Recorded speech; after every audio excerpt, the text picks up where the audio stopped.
I'm Laura Ingraham. This is the Ingraham Angle from Washington tonight. Thanks so much for joining us. Biden on the cliff. That's the focus of tonight's angle. It was a beautiful, somber setting in France to commemorate the 80th anniversary of D-Day today. The few remaining World War II vets on their final mission. The Biden team hoped that the president's remarks would resonate with voters back home, showcasing him as a Reagan-esque figure who would unite Americans and the rest of the world behind his vision. But the speech they wrote for him merely demonstrated how muddled, unserious, and unrealistic their thinking is. First, the Biden folks seem to think that they can convince us that Russia in Ukraine poses the same existential threat to the West as Germany did in 1944. We will not walk away. If we do, Ukraine will be subjugated and will not end there. Ukraine's neighbors will be threatened. All of Europe will be threatened. In their hour of trial, the Allied forces of D-Day did their duty. Now the question for us is, in our hour of trial, will we do ours? But this is simply ridiculous.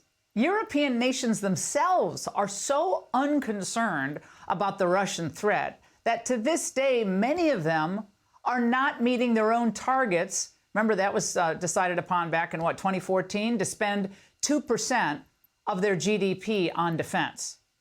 Now, under these circumstances, Biden's speech comes across as just irresponsibly fear-mongering that could actually end up with our getting into a nuclear war with the former Soviet Union, especially the fact that now Biden has authorized that Ukraine can use American weapons to fire into Russia.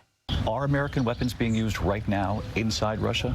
They're authorized to be used in proximity to the border. We're not authorizing strikes 200 miles into Russia. We're not authorizing strikes on Moscow, on the Kremlin. Oh, thanks. Remember the 200-mile rule now. That's no problem at all. It's cavalier attitude, given where this can lead, which Putin responded forcefully to yesterday. We are thinking that if they consider it possible to deliver such weapons to the combat zone to launch strikes on our territory and create problems for us, why don't we have the right to supply weapons of the same type to some regions of the world where they can be used to launch strikes on sensitive facilities of the countries that do it to Russia? The answer may be asymmetric. This is not good. And the bloodlust in Biden's remarks today is not going to help calm tensions. They've suffered tremendous losses in Russia. The numbers are staggering. 350,000 Russian troops dead or wounded. Nearly 1 million people have left Russia because they can no longer see a future in Russia. Now, contrast that celebration of the bloodshed in this conflict to Trump's call for peace 5 years ago at Normandy. What do you pray for when you pray for this country? Peace, really peace. And we built up our military, we built up our wealth, we've built up everything. Our country is in such great shape right now. Iran is in a much different position than they were 2.5 years ago. 2.5 years ago, Iran was a disaster for us. Now they've got problems, let's put it that way. They're not the same country. North Korea, no nuclear tests, have a good relationship. And we'll see what happens. We're going to see what happens. China wants to make a deal. Everybody wants to make a deal. We're the best. We're the strongest. There's nobody even close. Wow. What a change to today. And another big problem with Biden's remarks, his comments on democracy. We're living in a time when democracy is more at risk across the world than any point since the end of World War II. Now we have to ask ourselves, will we stand against tyranny, against evil, against crushing brutality of the iron fist? Will we stand for freedom? Will we defend democracy? Will we stand together? My answer is yes, and only can be yes.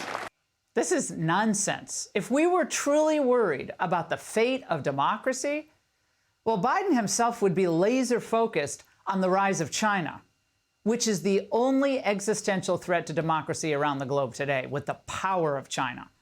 Instead, his DOJ and his party are focused on putting their political opponents in jail. That's democracy, while his cabinet members and big donors fly to Beijing to kiss President Xi's ring. Yeah. Even future Democrat contenders are in on the China flattery competition. In expectation, as you suggest, of turning the page, of renewing our friendship, re-engaging on foundational and fundamental issues that will determine our collective fate and future. For several years now, the Angle has warned the White House that their problems are not communications issues that can be solved with a new speech or a new slogan. We need better policies, and we need to put the Ukraine situation in the right perspective. Putin is a horrible dictator, but he isn't a supreme threat to the United States of America.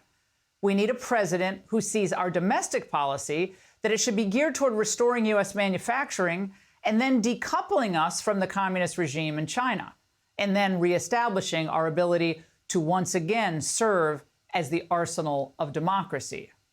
That is the peace through strength that President Reagan spoke about. The entire Biden apparatus has it backwards. For them, it will be war through weakness.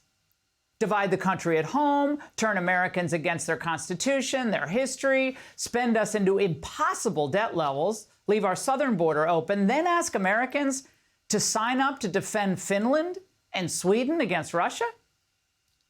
I'm not sure they're going to like the answer our young people give them about fighting to serve that mission. By trying to draw parallels to Reagan, Biden's staff only underscores the extent to which the United States has declined over the past 40 years since Reagan's punt to hawk moment. You can ask yourself, is America stronger now than she was in 1984? No one believes this. It was moronic for them to ever make this comparison. Reagan won 49 states and 525 electoral votes in 1984. We think Biden's going to hit that mark too? These are moments from today that our press will not show you.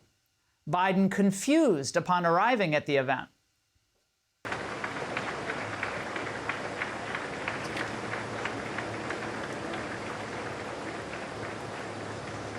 Biden making sure he follows directions. I asked him, saying I've got a meeting to be first on the lead because I close people up. You're not supposed to tell people that. Biden gets pulled back by Dr. Jill as Macron greets D-Day vets.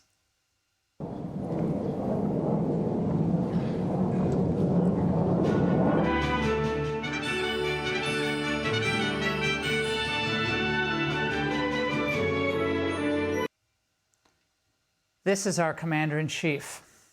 If in a Biden second term, there is a realistic chance that American troops are going to be fighting Russian troops, then President Biden and the White House and the Pentagon, they need to be honest about this now.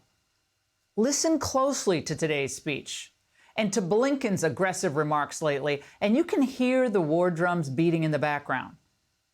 Biden was on the cliff today, but if he's going to push us over the cliff of war, we should all take that into account come Election Day. And that's the angle. Hey, Sean Hannity here. Hey, click here to subscribe to Fox News YouTube page and catch our hottest interviews and most compelling analysis. You will not get it anywhere else.